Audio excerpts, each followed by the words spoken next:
અમદાવાદ મહાનગરપાલિકાએ પાણીમાં બચાવ અને શોધખોળ માટે ઉપયોગી રોબોટ વસાવ્યો છે, જેનાથી તળાવ કે નદીમાં તરીને ફાયર એન્ડ ઇમરજન્સી વિભાગે કામગીરી કરવી પડતી હતી તેમાં સરળતા થશે અને અંડર વોટર રિમોટલી રોબોટ પર 0.2 નંગ કુલ અંદાજિત રૂપિયા 1.96 લાખથી વધુનો ખર્ચ પણ કરવામાં આવ્યો છે।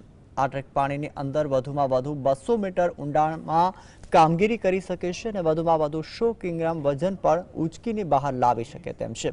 અત્યાર સુધીમાં ફાયર ખાતાના સ્ટાફને રાત્રિની પાણીની અંદરની કામગીરી દરમિયાન ઘણી તકલીફો પડી રહી હતી। મહાનગરપાલિકાએ 2 ટ્રેકર મશીન 2 કરોડના ખર્ચે વસાવ્યા છે।